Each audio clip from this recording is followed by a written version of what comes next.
PDF format, the various things you can do to get your sleep optimized, so to speak. You can find all that at hubermanlab.com by putting sleep into the search function. We don't have time to discuss that material now, but get your sleep right so that you can be alert and focused when it comes time to learn.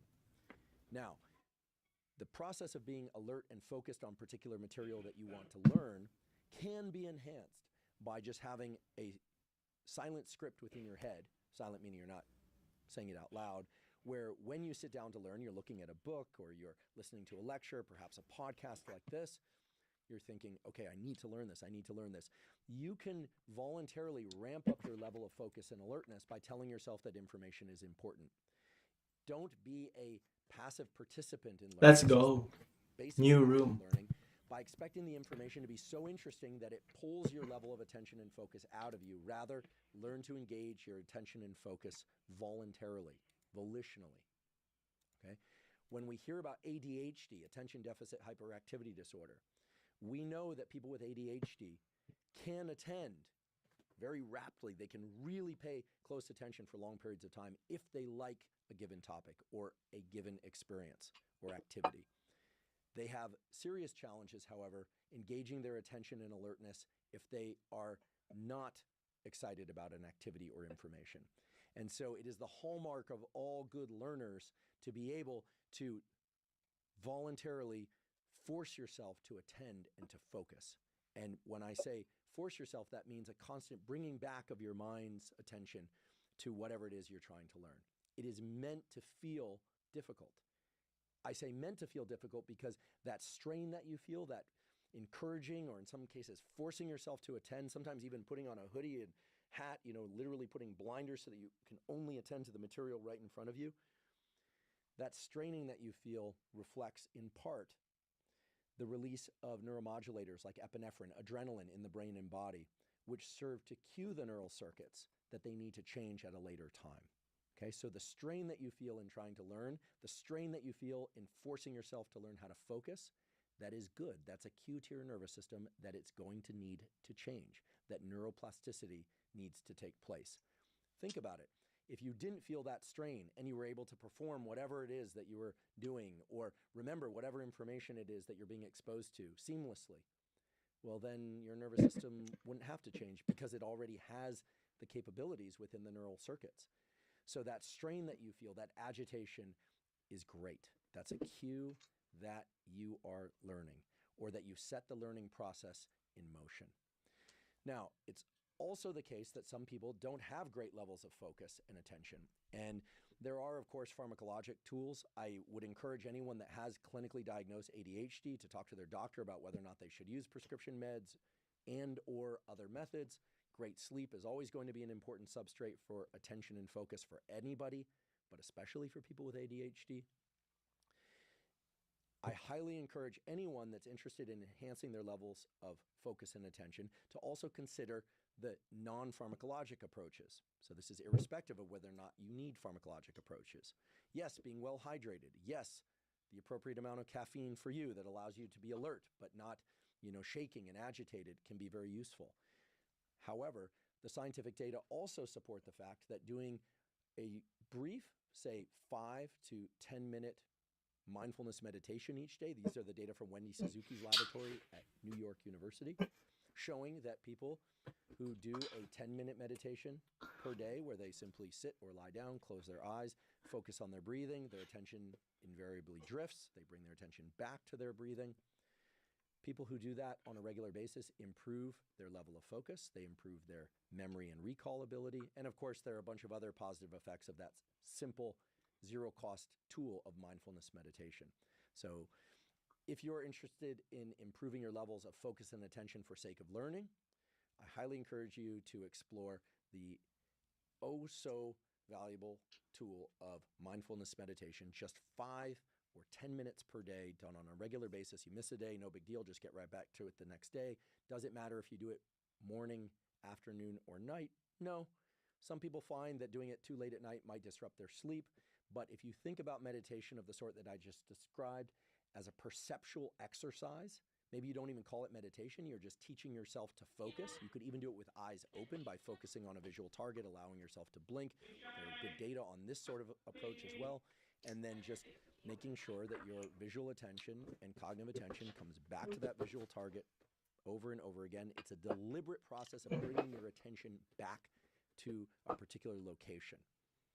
That is very valuable for improving your levels of focus. In fact, it is known to create significant improvements in your ability to focus, which is critical for your ability to study and learn. So I know that many people are interested in what to take, what to do at the level of kind of esoteric practices or things to buy. There is stuff out there.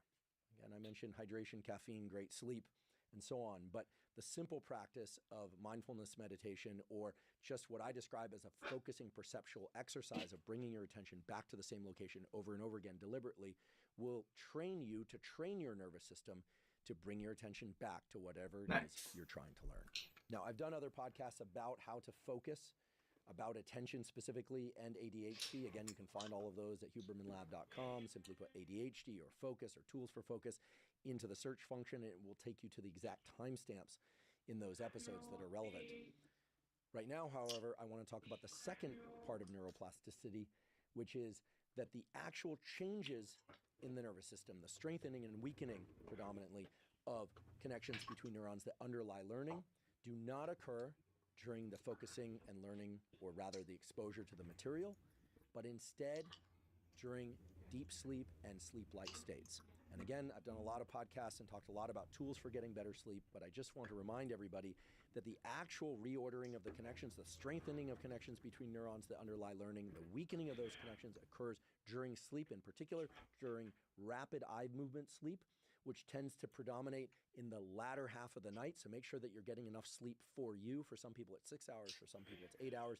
And yes, there is something called the first night effect. The first night effect is the experimentally observed phenomenon whereby information that you learn on a given day is mostly consolidated during the night's sleep that you have on that first night after the learning occurs. Does this mean that if you get a poor night's sleep on the first night after learning something that you are forever going to forget that information, that it cannot be consolidated into your neural circuits? No. However, it's very clear that the first night after learning, you want to get the best sleep possible. So if your learning bouts, your studying is going late into the night and you're drinking a lot of caffeine, be mindful that the sleep that you get after drinking that caffeine late into the day, the all-nighters that you're pulling, those are not serving your learning well. So you need to structure your life as a student of any kind so that you can get focus and attention to what it is you want to learn, and you can get sleep to the best of your ability. And of course, people who are raising young kids or who have stress in their lives for whatever reason, perhaps won't be able to optimize their sleep on that first night or even subsequent nights, but do your best to get your sleep right. It's the single best thing you can do for your mental health, for your physical health, and for learning and performance of any kind. And it's really worth the effort. Now, with an understanding of the mechanisms, the focus and alertness, and the sleep phase of neuroplasticity, what are some other things that you can do to enhance whatever studying and learning you've obtained?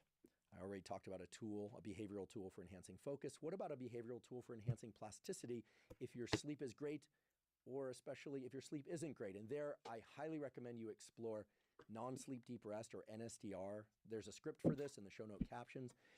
NSDR, sometimes referred to as Yoga Nidra, although those things are similar but different, is a 10 or 20-minute practice that you can do to restore your mental and physical vigor if you haven't slept enough. So you can do it first thing in the morning when you wake up. If you haven't slept enough, you can do it in the afternoon, in the middle of the night if you're not able to sleep, and offset some of the sleep loss that you otherwise would have experienced. NSDR is a very powerful tool in order to enhance neuroplasticity. And I'll talk more about this in a future episode. There's a lot of exciting data coming out about NSDR and Yoga Nidra.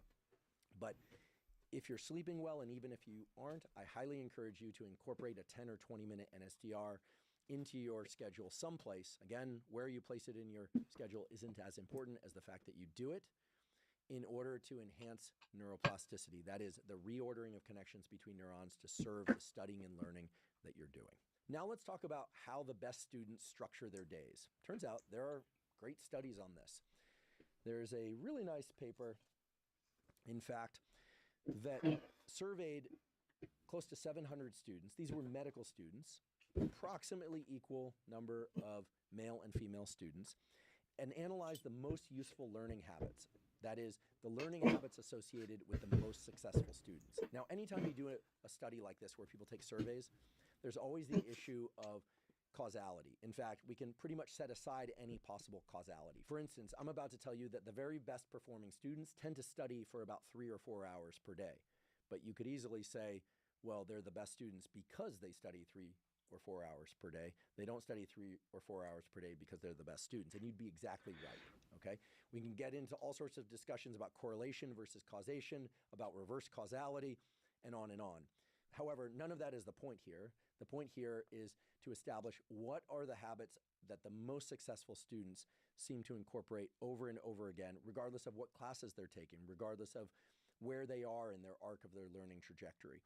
And so what we know based on this study, and I'll provide a link to it in the show note captions, is that there are at least 10 study habits that the highly effective students use. I'm going to focus on the top 5 or 6 just for sake of time, because it turns out that most of the effect, it appears, of being a better student can be attributed to these top 5 or 6 habits. First of all, they set aside time to study. They literally schedule time to study. Now, this probably serves several roles. The first one is that they are able to clear out other distractions. And in fact, that's the second thing that they do. They are very effective, or they make it a point of putting their phone away and off, of isolating themselves. That's right. They're not studying with other people. They study alone, which is not to say that people who study with others cannot be effective in their studying, but the best performing students seem to study alone. They put their phone away. They tell their friends and families that they are not going to be able to be reached during that time. And yes, they study for 3 or 4 hours per day, but they break that up into a couple of different sessions, typically 2 or 3 sessions. So they're not doing a 3 or 4 hour studying bout all in one shot.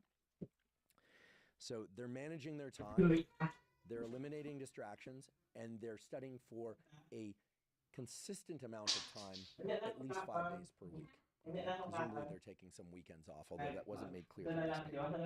The other thing that they do, and this is very important, is that they make an effort to then teach their peers, to teach other students in the class. Now, some of you may be thinking, and I'm thinking back to college here, mostly, that if you spend all this time learning the information and you are in a competitive scenario with the other students, that teaching them the information is kind of a freebie for them and is harder for you, meaning you're putting yourself at a competitive disadvantage, or you're giving them an unfair advantage for not having done the work. Now, while this paper didn't do an analysis of whether or not these students that served as the learners from the other students got an unfair advantage, it's very clear that students who make it a point to learn material in isolation, then bring that material to other students in the same course and teach them, perform exceedingly well in comparison to the other students. So don't be afraid to be a teacher of your peers unfair. Yes, they study for 3 or 4 hours per day, but they break that up, it appears, of being a better student can be attributed to these top 5 or 6 habits. First of all, they set aside time to study. They literally schedule time to study. Now, this probably serves several roles. The first one is that they are able to clear out other distractions. And in fact, that's the second thing that they do. They are very effective, or they make it a point of putting their phone away and off, of isolating themselves. That's right. They're not studying with other people. They study alone, which is not to say that people who study with others cannot be effective in their studying, but the best performing students seem to study alone. They put their phone away.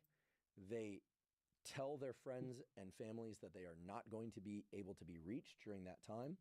And yes, they study for 3 or 4 hours per day, but they break that up into a couple of different sessions, typically 2 or 3 sessions. So they're not doing a 3 or 4 hour studying bout all in one shot.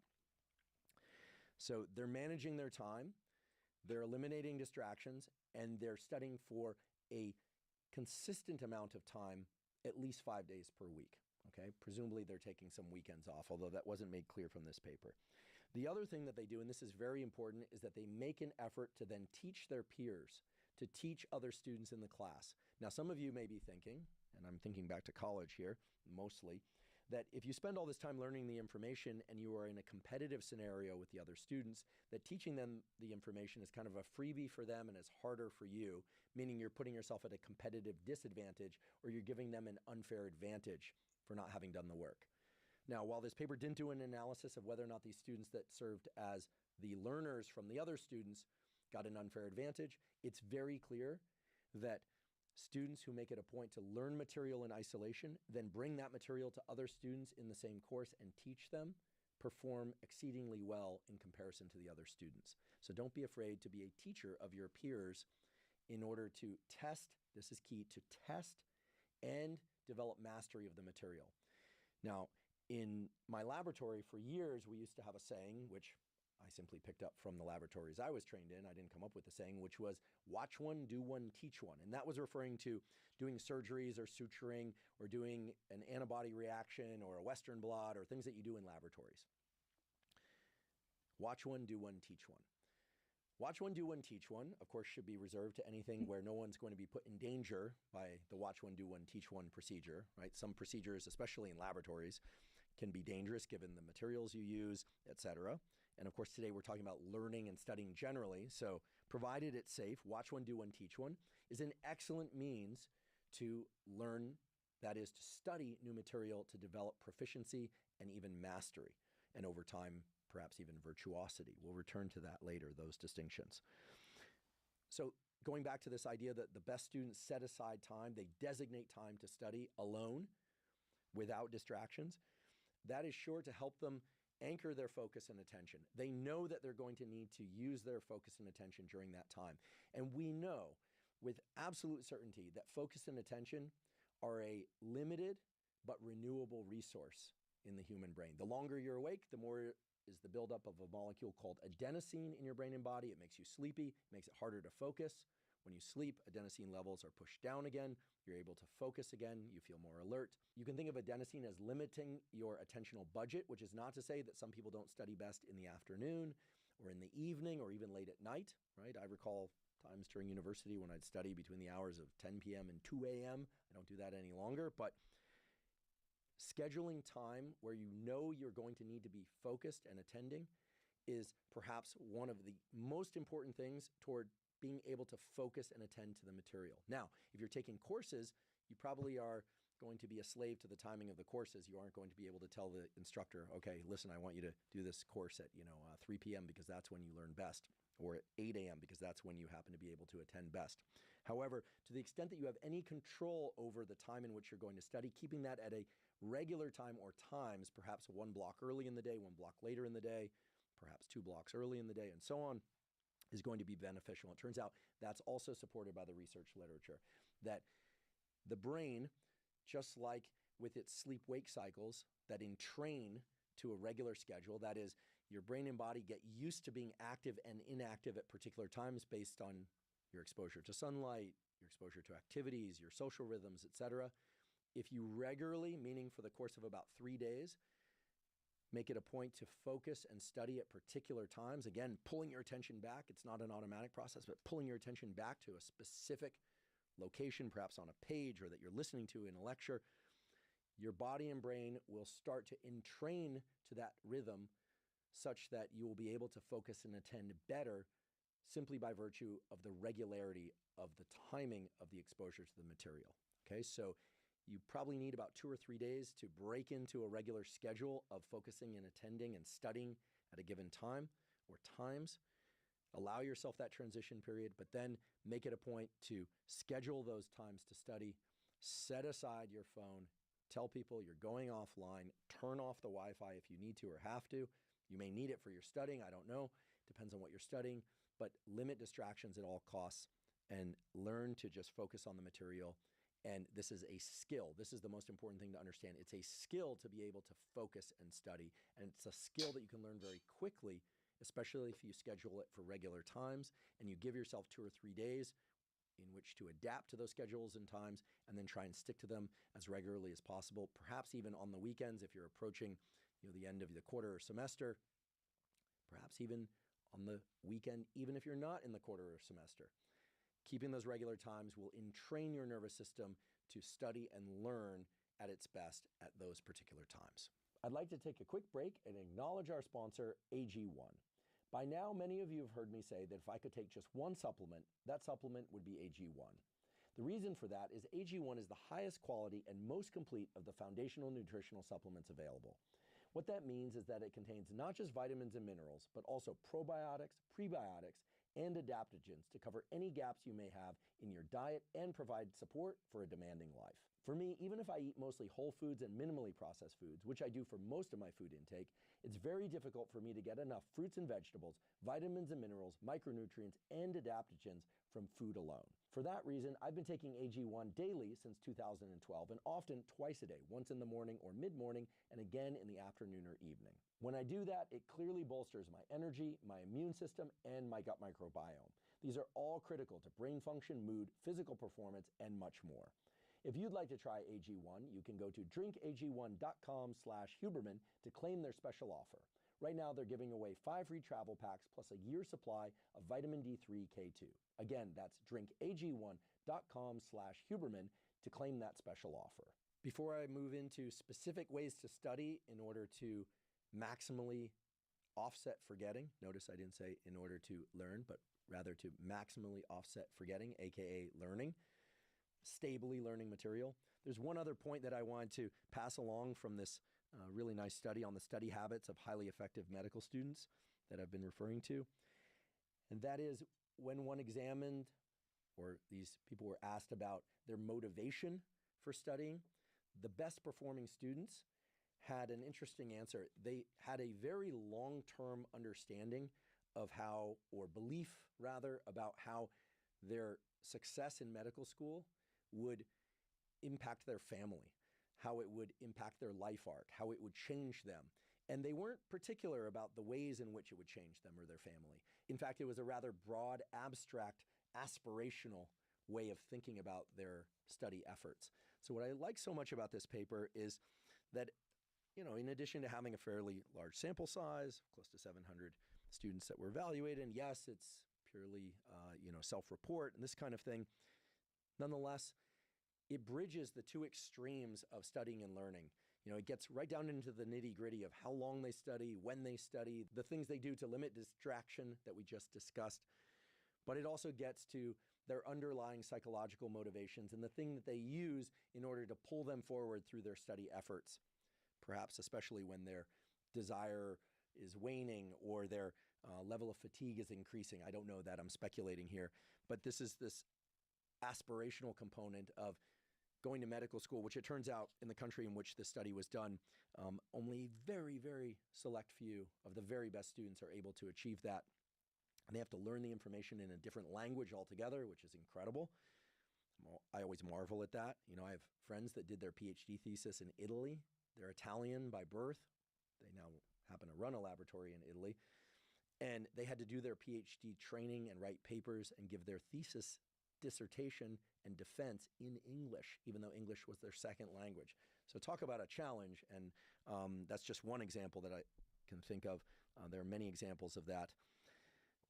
These students that I'm referring to in this study are not necessarily constantly thinking about how their efforts will transform themselves and their families, but they certainly were able to report what it was specifically that they are seeking, what they're aspiring to, besides just trying to do as well as they can getting into and through medical school.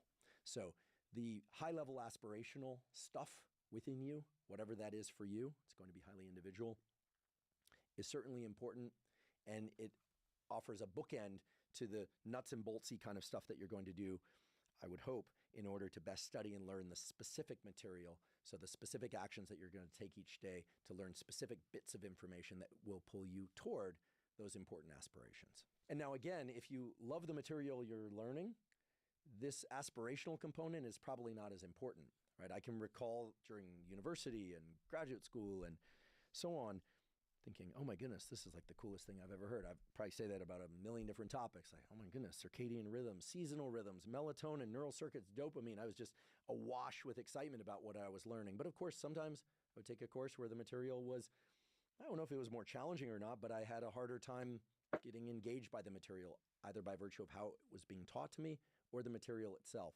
So the ability to attach to some aspirational goal to pull you through can be very valuable. You're not going to love every topic you have to learn.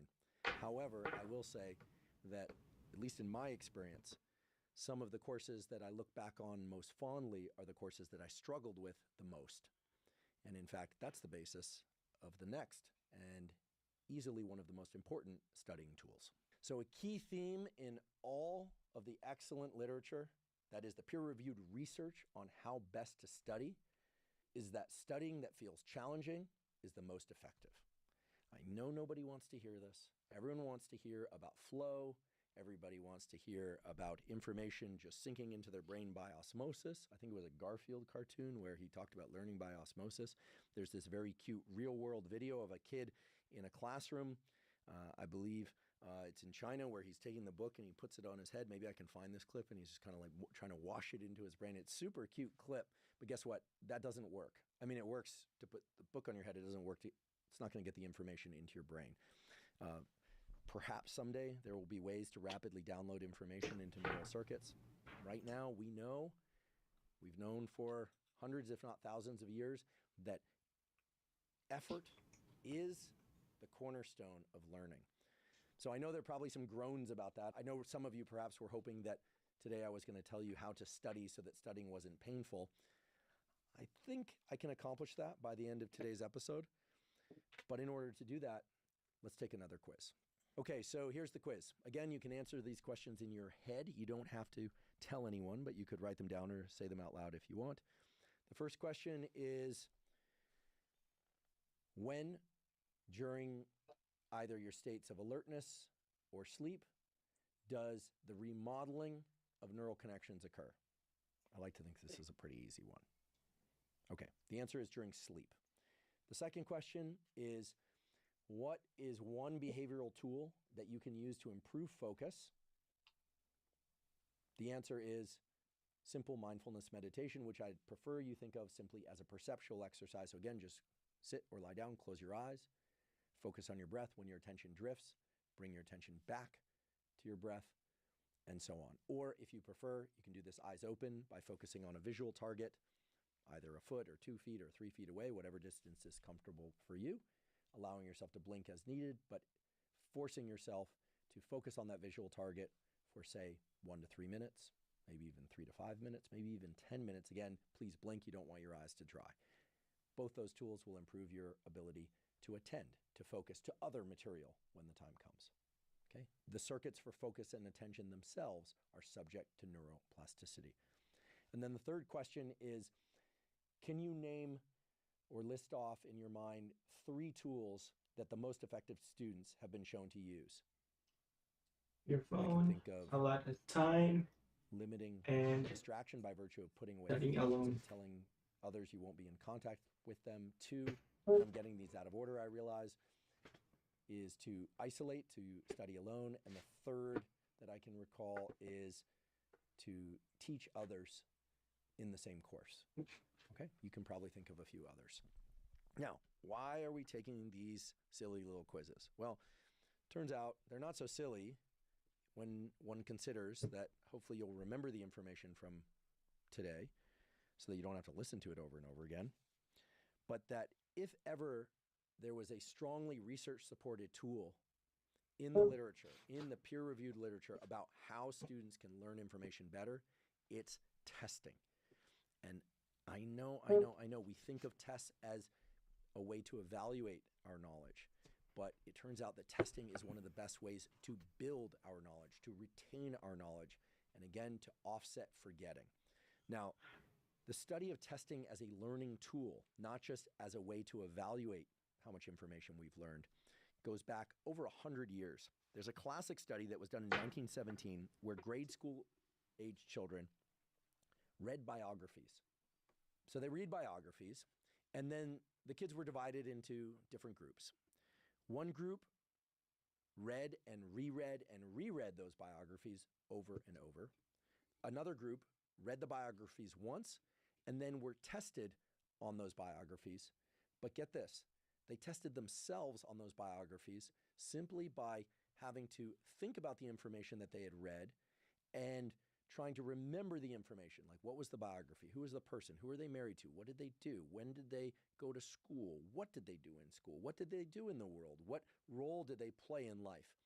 So they essentially tested their own knowledge simply by going into their own head and asking themselves what they could remember about those biographies. Now keep in mind here that even though it's fairly apparent that reading a biography 2, 3, 4 times might seem more passive than testing oneself on a biography that they had read just once, right? You could imagine that thinking about the biography involves more effort, and indeed it does. But keep in mind also that the kids in the second group were only exposed to the biography once.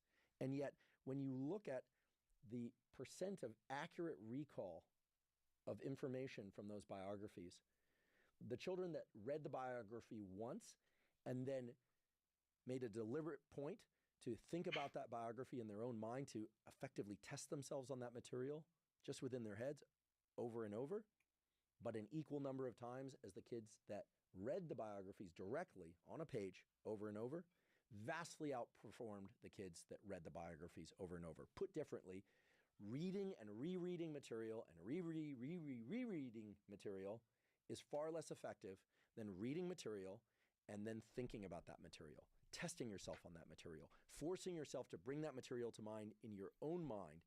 And this is not just for sake of remembering more volume of material, but also accuracy of recall of that material. And that, at least to me, was pretty surprising at first, until one starts to explore subsequent studies of the role of testing as a learning tool. And then you start to realize that testing yourself is far and away the best tool for studying and learning, not just for evaluating your knowledge, but for actually studying and incorporating that knowledge into your neural circuits. Okay, so I realize that anytime I or somebody else talks about a study that was done in 1917, we think of people in these, like wooden shoes and in these schoolhouses that look so different and kids dress so different. Let's get a little more modern here. Keep in mind, however, that the nervous system hasn't really changed much in tens of thousands of years. Nonetheless, I think it's nice to think about a more recent study of how best to study. And this study, which, by the way, we'll provide a link to in the show note captions, as well as a couple of reviews that include results from similar studies.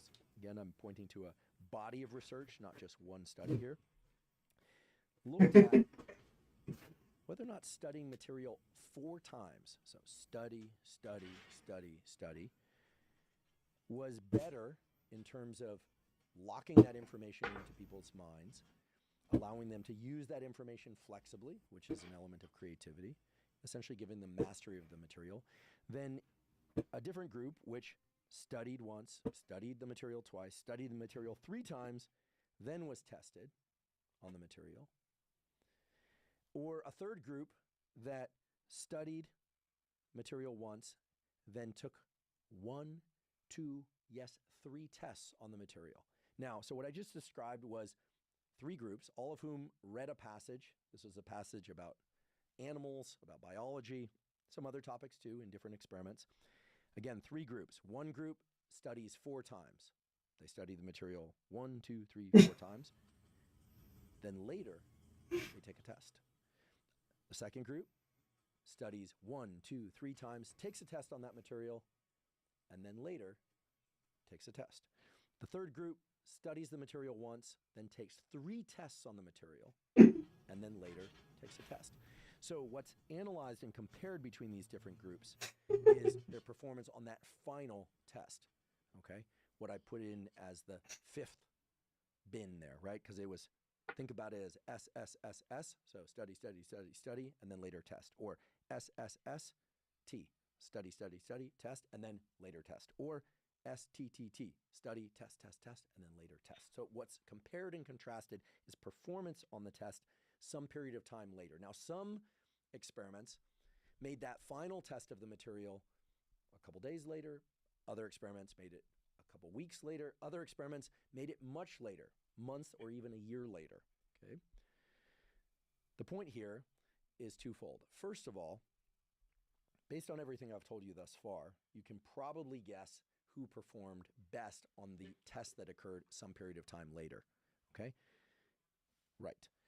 The performance on that final test was essentially proportional to the number of tests one had already taken on the material. Okay? That should be pretty much obvious given the way we've been going today in this description of tests as a way to offset forgetting. Okay, so the more tests that you take as a way to expose yourself to the material, the better you're going to perform on that material at some later point. Now, of course, at some point you have to be exposed to the material for the first time, right? That's why it's studying and learning. But after one exposure to new material, taking more tests on that material, even if you don't perform that well on those tests, as long as you're able to see the accurate answers to those tests and compare your answers to those answers, will lead to better performance on the ultimate test and retention of that material at some later time. Put differently, it's not about how many times you study the material or how many times you're exposed to the material. It's about being exposed to the material, doing your best to focus and attend to that material, and then self-testing yourself on that material.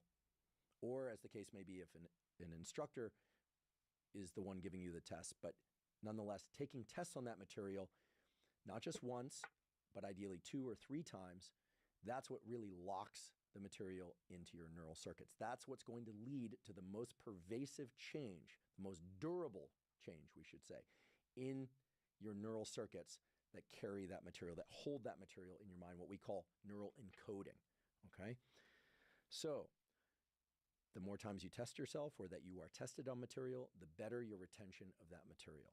Now, some people will immediately say, well, goodness, what if I learned it and then I'm tested and I'm somehow consolidating the wrong or inaccurate material? But it doesn't appear to be the case. As long as you learn what the correct answers to the tests are, even if you're getting 40 or 50% or less accurate on those tests that you take immediately after the studying period, that's still going to be a better strategy than rereading the material, which ought to be somewhat surprising. It certainly was surprising to me.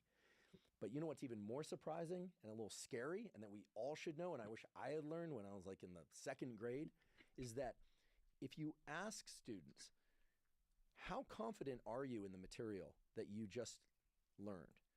How well do you think you would perform on a test? What you see consistently in these studies, I'm chuckling because it's kind of mind-blowing, is that the students who study the material, that is, who were exposed to the material 4 times, think that they are going to perform best on the ultimate exam.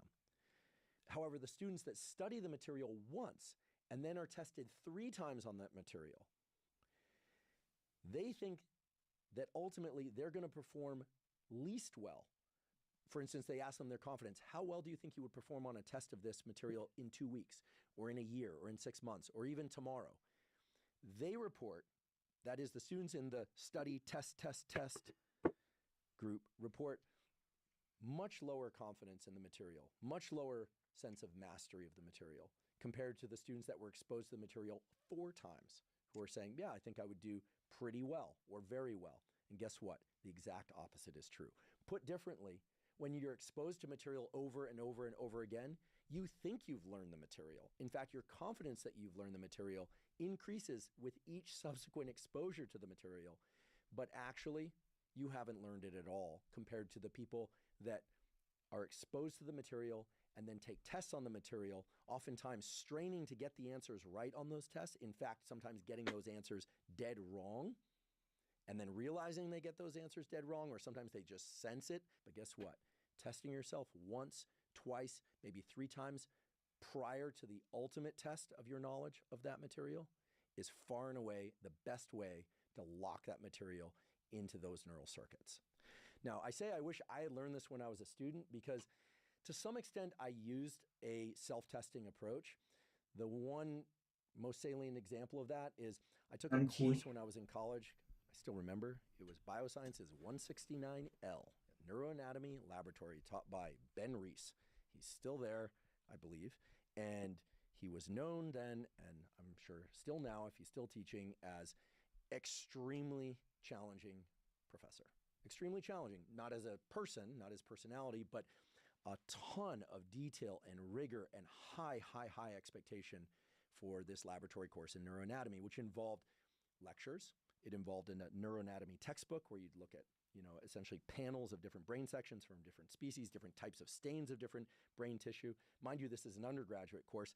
And then there was a laboratory component, hence the L in 169L, where you'd have to go from microscope station to microscope station, identifying structures based simply on what you could see down the microscope. And therefore, you had to know what the stain was, what was essentially visible to you on the slide, because certain stains reveal certain things, like what we call the cell body of neurons versus the sort of wires, what we call the axons between neurons, et cetera, et cetera. I remember thinking, this is a really hard course. It was a very difficult course. And my mode of studying for the course involved, of course, going to class, doing the dissection. We dissected a sheep brain at that time. So we're literally dissecting an actual brain. We're doing microscope work. We're learning about it from the textbook and from lecture. And there was a ton of new nomenclature about rostral, caudal, dorsal, ventral, all the stuff of neuroanatomy. And then at some point, I made the decision, perhaps on the basis of sheer overwhelm, to study for neuroanatomy by laying down on my bed in my studio apartment. I lived alone. And closing my eyes and flying through the nervous system from different entry points. Through the ear, review my cochlear anatomy.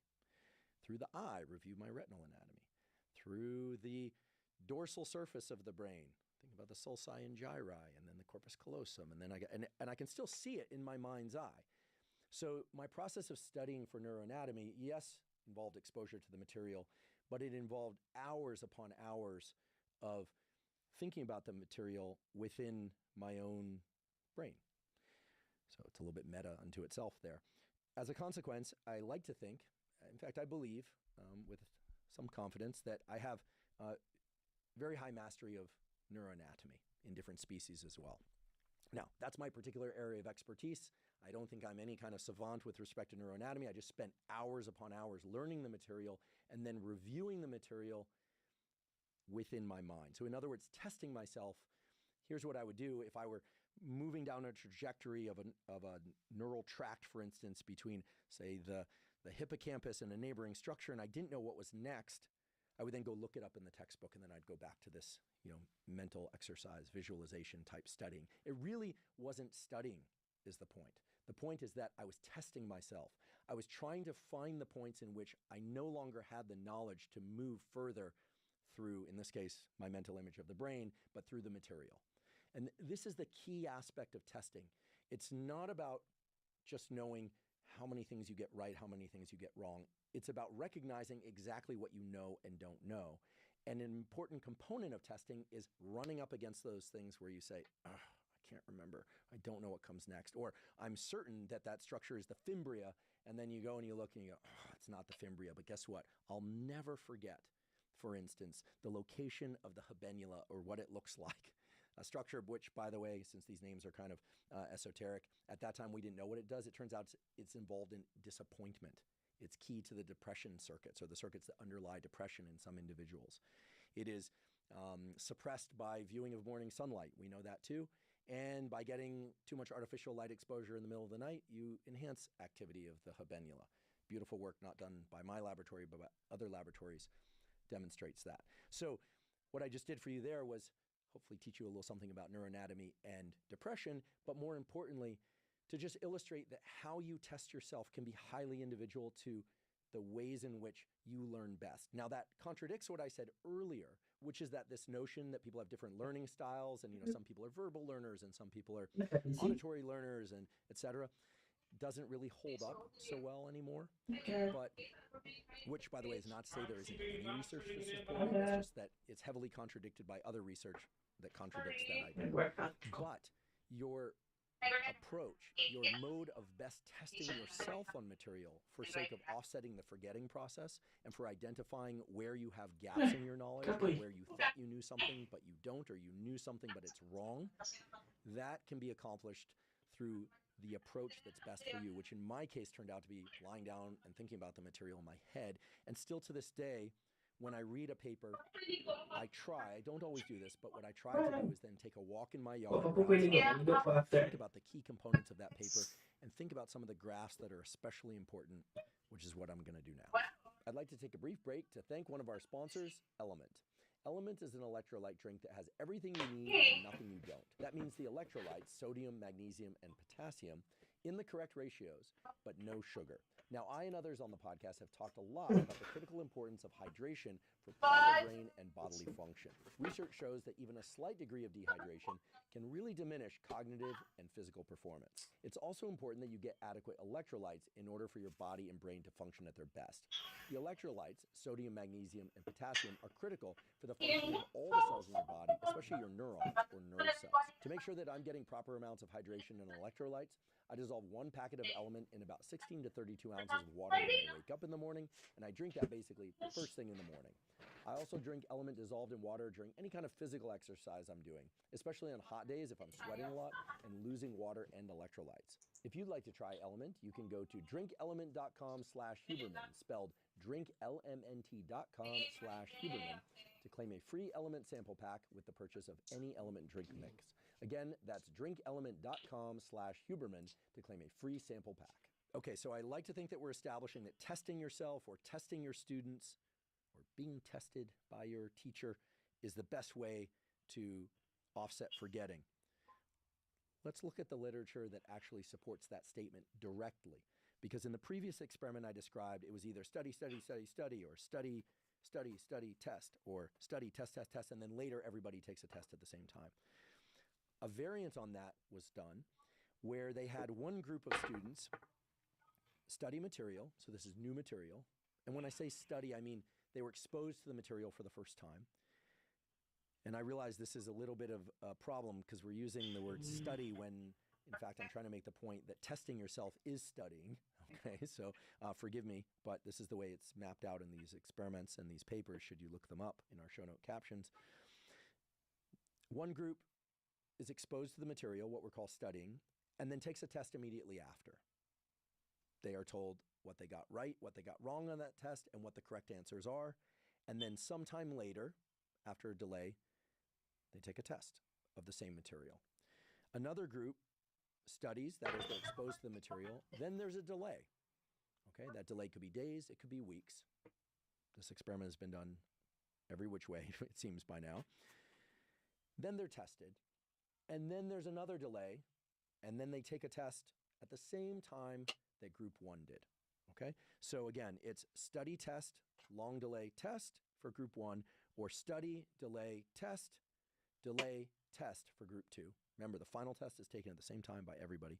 Or group three, study, that is, they're exposed to the material, then a long delay, then a test, and then the ultimate test, okay? The test that everybody takes at the same time. Can you guess which group performed best? And the essence of this experiment, if you're listening to this and it's not clear in your mind, is you're either exposed to the material and tested very soon after, and then take a test after a delay, say a week or 2 weeks later, or you're exposed to the material, there's a delay of a few days, then you take a test, and then another few days, and then you take a test, so it's more evenly spaced. Or if you were assigned to the third group, you'd study, you're not going to see the material or be tested on it until a day or two before the big test, then you're tested on it, you get your answers back, and then you're tested on it again. You could imagine that the last group might perform best because they're re-exposed to the material, they're told what the correct answers are, so they know what they got wrong, they know what they got right, and then the next day, they're taking the test again. I would have thought that group would perform best. But it turns out the opposite is true. It's pretty wild. The best performance comes from being exposed to material, what in this experiment they're called studying. Okay, so they read a passage or they learn some math material or language material or music material or motor learning. Then they take a test very soon after, even same day or next day. And then there's a long delay, and then they take the test. That group performs best. Put differently, test yourself very soon, if not the same day, certainly the next day or so, very soon after being exposed to material for the first time.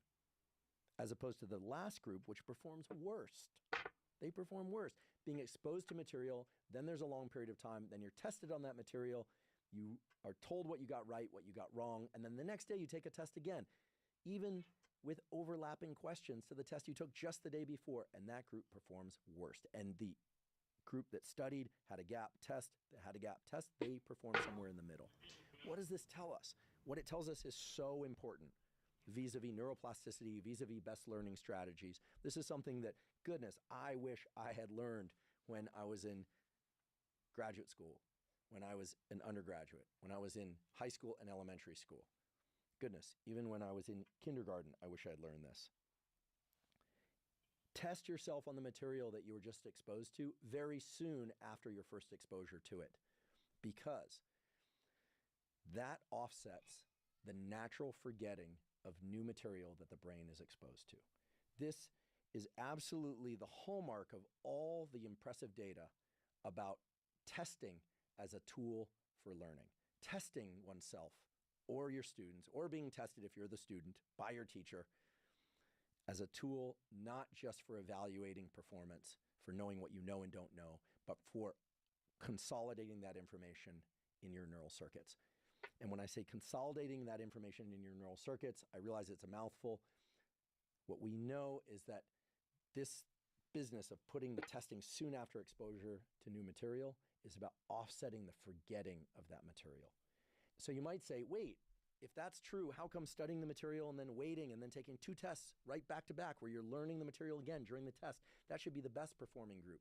Well, there seems to be something fundamentally different about first exposure to material versus testing yourself on that material. And we don't know exactly what that is.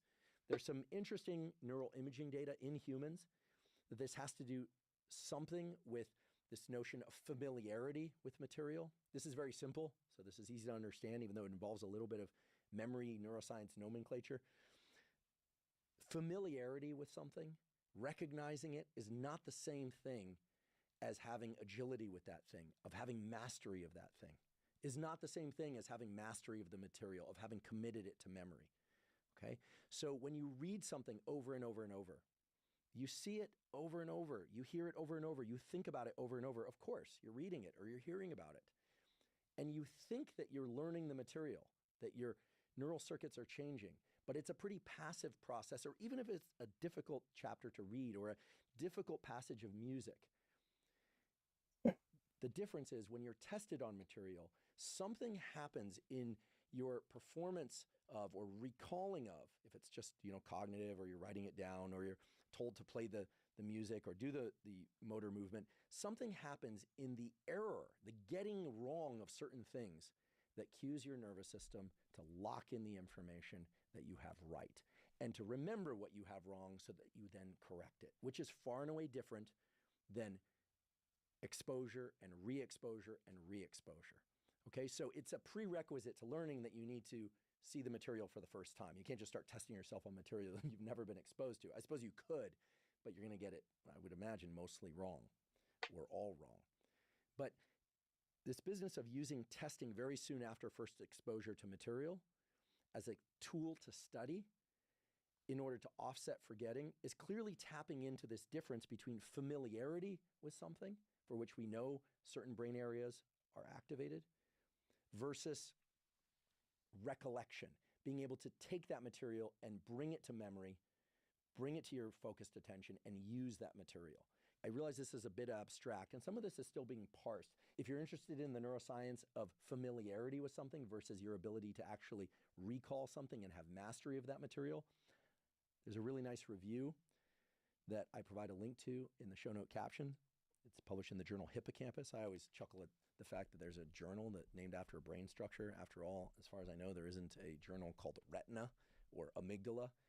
And I have a brief anecdote from graduate school whereby I learned that there was this journal, Hippocampus, and I was at it was my first graduate student gathering in graduate school. And the guy who hosted it turns out is a luminary in the field of learning and memory.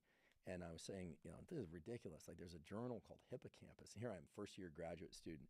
And he goes, yeah, there is. And I said, yeah, that's like so silly. Like, who are the idiots that name a journal after a brain structure? Turns out there's also a journal called Cerebral Cortex, and there's probably one about spinal cord. So it turns out I was the idiot saying this. And the guy I was talking to, who of course was the host of the party, said, yeah, actually, that's my journal. I founded the journal Hippocampus. So you can look him up. So at this point, you're going to take a test, and it's a super easy test. Okay, I realize we're a bit into the material, and we're all probably fatiguing a little bit. marveling, I hope, at what an incredible tool testing, and in particular self-testing soon after being exposed to new material, is. And the question is this. And by the way, this is an open-ended question. You're not supposed to know the answer because I haven't told you the answer yet, but I want you to think about this. If one looks at the majority of data in this whole field of testing as a studying tool, how much improvement do you think you get from testing yourself once on new material? Do you think it's a, 10% improvement, a 20% improvement? So here I'm just comparing to testing yourself once on material that you were just exposed to for the first time versus not testing yourself at all. Okay? How much do you think you improve? The answer is about 50%, 50. And I can say that on the basis of the fact that in studies of musical learning, of mathematical learning, of language learning, of motor learning, when subjects are exposed to new material and then tested at some period of time later, the percentage of information they get right or that they are able to perform something correctly diminishes over time, especially because they're not doing any practice and no testing in the intervening time. This was built into these experiments. And then you simply ask, how much of the material was forgotten if they just were exposed to the material? So in the case of, say, music learning, this would be, your teacher sits down next to you and shows you the scales on the piano, but then you're not practicing them in between. Versus, or perhaps another example would be somebody gives you a lecture about a particular phase in history, and then you're not being exposed to the material again and you're not self-testing. Versus if you just take one test, even a self-directed test of the material immediately after, irrespective of how well you perform, you have the amount of forgetting. Okay, I want you to think about self-testing in this way because we're thinking about optimal studying strategies. You have the amount of forgetting that would normally occur. This is so important. In fact, I don't even know that most neuroscientists think about learning and neuroplasticity this way. Most everybody, including neuroscientists, are taught, we're taught, continue to be taught that you're exposed to new material, you focus, okay, then during sleep there's remodeling of the connections. All that's true. But we really need to think about how most information that comes into our nervous system each day is forgotten. Most of it is completely discarded. There are some rare clinical deficits where people remember everything. And I'll tell you, these people really struggle in life. They do not do well in work, in relationships. They remember every little detail of everything, and it is incredibly disruptive to their quality of life. It's nothing you want. You want to have a great memory for the right things. So when you self-test material, you have the amount of forgetting that occurs compared to if you're just exposed to the material. I want you to keep that fact in mind because that fact is the one that really hit me upside the head and made me realize, goodness gracious, how I wish that I'd self-tested myself on material that I wanted to remember over time rather than reading it over and over. I had this elaborate process for studying that I used all through college and graduate school, and it worked pretty well for me, where I'd read and highlight, then I'd write out my notes, then I would write little paragraphs about that stuff. Now, some of that probably mimicked self-testing. Indeed, it had to have. And then, of course, I would take the quizzes and I would go to office hours. Once I got serious about school, I got really serious about school. And of course, I still forget things. I've made errors on this podcast before, in part from going too fast or making a joke that people didn't perceive as a joke. So the whole story there. But in any case, of course, I make errors. Of course, I've forgotten certain things, and sometimes I misspeak. I always strive to get things accurately. We correct things in the show note captions. If they're called out to us, we're now using AI to review the podcast and adjust anywhere using insertions, or we're actually replacing those words if we need to, and so on and so forth. But yes, we all forget things. We all make errors. But if I had just known that testing myself on material while walking out of class or soon after getting home or later that evening or the next day would allow me to perform so much better on an exam, a midterm or a final exam. And of course, I still would have studied because I was committed, and you should still study as much as you feel is necessary to get mastery of the material for you. However, if I had known that testing oneself or being tested soon after exposure to material would have the amount of forgetting even out to a year later, I definitely would have saved myself a lot of time. Let's talk about some specifics of ways that you can self-test, or if you're a teacher, or if you have good dialogue with your teacher and they are open-minded, Perhaps they are open to hearing about what are the best forms of testing oneself as a tool for learning. The best tests are open-ended, short answer, very minimal prompt tests, not unlike the type that we've taken today during this podcast, as compared to multiple choice tests. Multiple choice questions allow for familiarity of names, of facts. You know, it's going to be A, B, C, D, and sometimes E is, A and C, and so on and so forth. And within each of those A, B, C, D, E answers, and you're looking for the right answer, you're looking for the familiarity, the recognition of something. Yes, this, not that. Okay, that's the best answer. You circle C. Okay? This kind of thing. As opposed to an open-ended question where you have to write out your answer, you have to recall the information, right? It requires a much greater degree of mastery of the information than does familiarity or recognition of the material. So the best tests as study tools are going to be open-ended, short answer questions, or even long answer questions. Now, there's one exception to this, which are multiple choice tests that include tricks. Okay, if you've ever taken the GRE, the Graduate School Entrance Exam, or the LSAT, or the MCAT, there are some questions in there that are very straightforward, but in those standardized tests, they tend to include some quote-unquote trick questions in which those questions don't allow you to just recognize the correct answer and distinguish it from the other incorrect answers, but rather they have answers in there that on first blush look like the right answer, and people have a tendency to circle those and move on, or to select those and move on. But if you think about the material a little more deeply, turns out those quote-unquote obvious answers are actually the incorrect answers. So there are versions of multiple choice tests where it requires a greater degree of mastery of the material, where simple familiarity won't serve you, and you actually have to be able to recall the different components of information leading into that. But those are a bit more rare, certainly in the context of other kinds of learning, like musical learning. Although I suppose for music theory that could be relevant. But when I say music learning, I'm just kind of defaulting to the idea of the mechanics of musical learning. But of course, there's music theory, etc. So what I'm effectively saying is the ultimate exam, the final exam, the midterm exam, the exam that's administered to you, rarely do you have control over the format of that exam. Sometimes it's mixed format. But the different ways in which you self-test as a form of studying are really key. And ideally, you would make these open-ended. In other words, you would not simply rely on multiple choice. You would rely on a form of self-testing, or that you give your students or that your teacher gives you, that requires you to think about the material with some degree of depth, with some degree of effort. And of course, you're going to get certain things wrong. Now, I would hope that if testing is being used as a learning tool, as opposed to just for evaluation, but here we're talking about using testing as a learning tool, that it wouldn't impact, at least not at that moment, your final performance in the course or whatever it is. Rather, it is testing for sake of learning. Now, we know from the literature that students don't like pop quizzes. I gave you a few today, and forgive me. They don't like pop quizzes. And we know this in the form of the reduction in teaching evaluation scores, okay? Having received teaching evaluation scores of different, let's say, values over the years, and I always take the feedback seriously. One salient comment that just leapt into my mind was the fact that I end up mentioning my Bulldog Costello too often in class. So here I'm mentioning him again just to get back at that one student that said I mentioned him too much. I'll mention him as much as I want. The point here is that when students evaluate their teachers, they tend to punish their teachers for pop quizzes. Does that mean pop quizzes aren't effective? No, but you know what's more effective?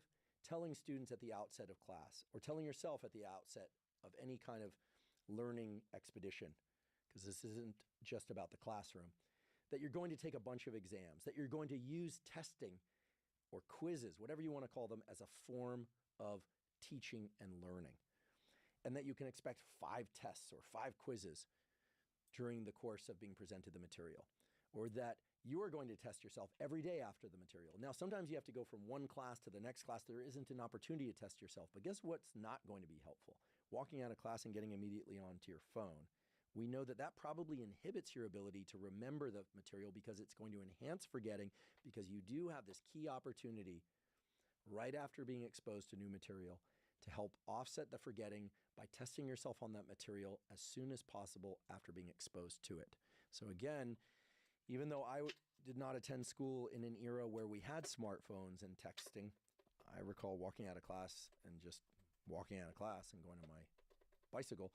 But of course, there were people to talk to, there were other things to attend to.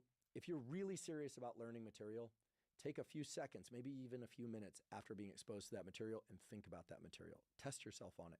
And if you find that you don't know the material, you're confused by it or overwhelmed by it, great. You just accomplished the first step in cueing your nervous system to the fact that it needs to learn that material, and you've created an opportunity for enhanced neuroplasticity, which is really what all of this stuff about testing as a form of studying is about. You're going to test yourself so that you figure out what you don't know, so that you then look up that material, test yourself on it again, so that ultimately you forget very little of it, if any. Now, there are other components to learning and neuroplasticity that I've talked about on previous podcasts that are just too interesting not to mention, but I'm just going to mention them in brief. Things like gap effects. Gap effects are oh so cool, and they've been demonstrated for lots of different forms of learning. Gap effects are what I just did, which is to take periodic pauses in the learning of material as short as 5 to 10 seconds, but even as long as 30 seconds, during which, guess what? Your hippocampus, the neurons in your hippocampus, repeat information that you've been exposed to for the first time at a rate 20 to 30 times faster than typical, just as it does during rapid eye movement sleep. So if you are a teacher and or if you are a learner, periodically throughout an episode, a class, or whatever of trying to learn new motor skills or music skills or whatever kind of learning, pause and let your hippocampus generate more repetitions of that material than it would otherwise if you just tried to barrel through. So I realize as we've gone through today's discussion that words like test and quiz, evaluation, offsetting forgetting, all of that stuff can, spike people's cortisol. It can give us flashbacks to uncomfortable classroom experiences related to being called on, cold called for the answer, a vicious trick that instructors play. Keep in mind that testing as a form of studying, whether or not self-directed or given to you by a teacher, is not for sake of evaluation at the level of, okay, you get an exam at the end of a lecture and then you do your best to answer those questions and then you turn it in and it impacts your grade. No, this is about being told or revealing to yourself how much you know and don't know, and then of course being told the correct answers so that you can compare your answers to the correct answers, and doing this frequently and ideally very soon after being exposed to the material. That's one of the key things that I keep coming back to again and again here, because it's something that frankly was not done while I was in school for whatever reason. And I think that's largely because when people hear the word testing, they think of evaluation. And if anything, at least in the United States, over the last 30 years, but in particular over the last 15 years, there's been this tendency to shift away from formal evaluation. I personally believe that one can learn in many different styles and many different contexts. I, of course, as a university professor, believe that for certain topics, in particular science and medicine and health, but other topics as well, of course, that formal, rigorous coursework is by far the best way to learn information for me.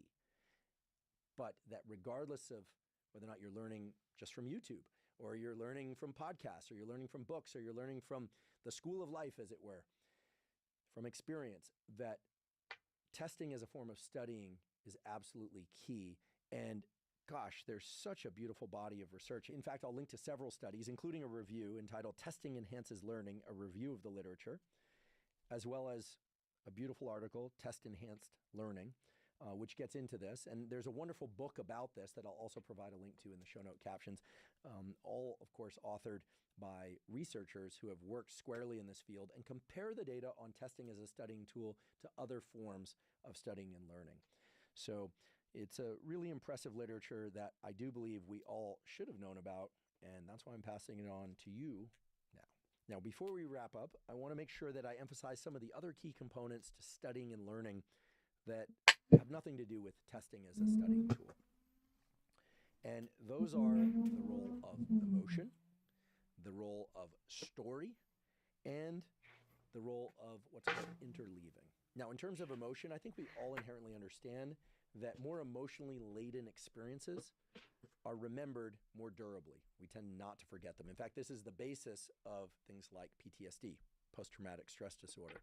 It is the reality that one trial learning, that is exposure to something and never forgetting it, occurs very readily when the thing that we're exposed to is negative or has a very heavy negative emotional salient. So it could be something we read or something we see. Sometimes it's something that happens to us. I don't like the idea of that, but this is true. Your nervous system is wired such, neuroplasticity is such, that stressful experiences, because they deploy such massive amounts of adrenaline, epinephrine, as well as other neuromodulators, allow very quickly for the milieu, the environment of the neural circuits that led up to that experience to strengthen their connections with one trial, so-called one trial learning. This is why, sadly, although at the same time from an adaptive perspective, we say fortunately, if you were to step outside today and, God forbid, see somebody get hit by a car, you would remember that. Chances are you would remember that forever. Now, that does not mean that the emotional components of that memory are necessarily going to stay within you. There are tools for the treatment of PTSD, such as the different ones that come to mind are, systematic exposure therapy, where you're re-exposed to that idea or memory, sometimes even circumstance, with, of course, the support of a trained professional, typically a psychiatrist or psychologist. And the emotional load of that experience is gradually uncoupled from your memory of the experience. There's things like EMDR. There are pharmacologic approaches. Some of these are combined with the sorts of things I've described. I've done entire episodes about stress and PTSD. Again, you can find those at hubermanlab.com by putting stress PTSD into the search function. However, we know that it is the same neuromodulators, mainly epinephrine and norepinephrine, deployed at massive amounts in those moments where something very stressful happens, that allows the neural circuits that led up to the circumstance, as well as the neural circuits that encode that visual scene and scenes like it or sounds like it, to be locked in and linked to the stress response. Now, what this is really all saying is that negative stuff is remembered typically the first time and every time, and very durably over time, as compared to positive experiences, which, as far as peak experiences go, right, birth of your first child, a wedding, a wonderful professional or personal experience, those too can be one trial learning and memory. But most things that we are exposed to are not at those extremes, either negative or positive. However, we know that any kind of story, any kind of emotional emphasis on material, either in the delivery of that material, but certainly in the way that that material is perceived by you, like getting really excited about something you want to learn, or thinking something's really awful, is likely to be more readily and stably committed to your memory. And that's because of these neuromodulators like epinephrine and norepinephrine, but other neuromodulators as well, that wire those experiences into your neural circuits. Again, these neuromodulators, epinephrine, norepinephrine, we also hear about acetylcholine, dopamine, etc., they can operate at low levels, sort of background levels. They can create subtle fluctuations in mood, focus, and attention, or they can create massive shifts in mood, focus, and attention depending on their levels, their timing, and much, much more. The point here is that if you're a teacher and or if you are a learner, paying attention to your internal state as you're trying to learn is very key. We've all had that teacher, that lecturer that just kind of drones things out in monotone. If you need to learn the material coming out of a source like that, person or otherwise, you're going to have to ramp up your level of internal attention consciously in order to bring about some emotional salience, some intensity to the way it's perceived. And you can do that just through your own thinking, as opposed to the situation where you have a super dynamic teacher who's telling you things with wide eyes and perhaps even cracking jokes. By the way, the teachers that crack jokes get lower teacher evaluations than those that don't crack jokes or swear. Did you know that? The teachers that crack jokes and swear, they're perceived as more likable, but they get lower overall evaluations typically. They're seen as less professional and therefore less good teachers by their students. That's why I try not to make too many jokes or swear in my lectures. The point being that We all have those really wonderful dynamic teachers. Yes, it's much easier to learn and remember that material. You still need to test yourself on it, but it's much easier to learn that material for the very reasons I stated before. It's a lesser example of more deployment of the neuromodulators in you, the learner, that is exposed to that material. Okay? So emotion matters. So much so that in a beautiful review about learning and memory from the great James McGaugh, one of the luminaries in modern neuroscience and psychology of memory, he talked about a medieval practice, this is pretty wild, whereby people and kids are people, of course, but adults and kids were taught information and then thrown, literally thrown into cold water. Why? To deploy adrenaline and consolidate memory of the material they were exposed to. Oh, Now, shit. I know we've covered deliberate cold exposure on this podcast before. No, I'm not saying you need to do a cold plunge after being exposed to new material, but guess what?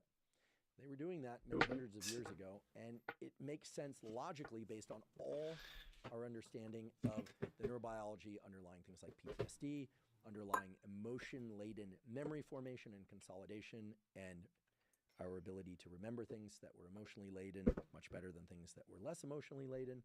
So if you want to take a cold shower after learning some material, or even better, testing yourself mentally on that material while in a cold shower or cold plunge, you certainly can. Just don't stay in there too long.